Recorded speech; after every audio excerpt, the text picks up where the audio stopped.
Channabasavanna ಲಂಗೋಟಿ IPS.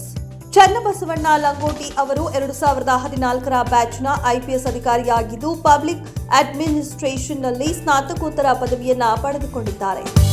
Channabasavanna ಲಂಗೋಟಿ ಅವರು ಬೀದರ್, ಹುಬ್ಬಳ್ಳಿಯ HESCOM, vigilance, CM security, ACB, coastal security ಪೊಲೀಸ್ನಲ್ಲಿ ಎಸ್ಪಿ ಆಗಿ, ಮಂಡ್ಯ ಮತ್ತು ಚಾಮರಾಜನಗರ ಜಿಲ್ಲೆಯಲ್ಲಿ ಡಿಎಸ್ಪಿಯಾಗಿ ಸೇವೆ ಸಲ್ಲಿಸಿದ್ದು ಸದ್ಯ ಕರ್ನಾಟಕ ಪೊಲೀಸ್ ಅಕಾಡೆಮಿಯಲ್ಲಿ ಉಪ ನಿರ್ದೇಶಕರಾಗಿ ಸೇವೆಯನ್ನ ಮುಂದುವರಿಸಿಕೊಂಡು ಹೋಗುತ್ತಿರುವ ಇವರಿಗೆ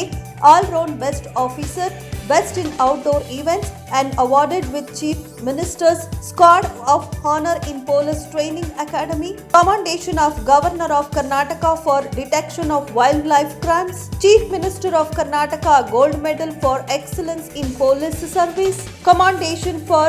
Director General of Police for leading the rescue operation of fishermen in distress at sea as SP of Coastal Security of Karnataka, Union Home Minister All India Police Medal for Excellence in Investigation, UN Medal for Serving in Peacekeeping Mission in South Sudan, Norway, Contingent Medal, UNMISS ಪ್ರಶಸ್ತಿಗಳಿಗೆ ಪಾತ್ರರಾಗಿರುವ Channabasavanna ಲಂಗೋಟಿ sir ಅವರಿಗೆ ನಮ್ಮ Indian police TV ಹುಟ್ಟುಹಬ್ಬದ ಶುಭಾಶಯಗಳನ್ನ ಕೋರುತ್ತಾ police ಇಲಾಖೆಯಲ್ಲಿ ತಮ್ಮ ಅತ್ಯಮೂಲ್ಯ ಸೇವೆಯು ಮುಂದುವರಿಯಲಿ ಎಂದು ಆಶಿಸುತ್ತೇವೆ.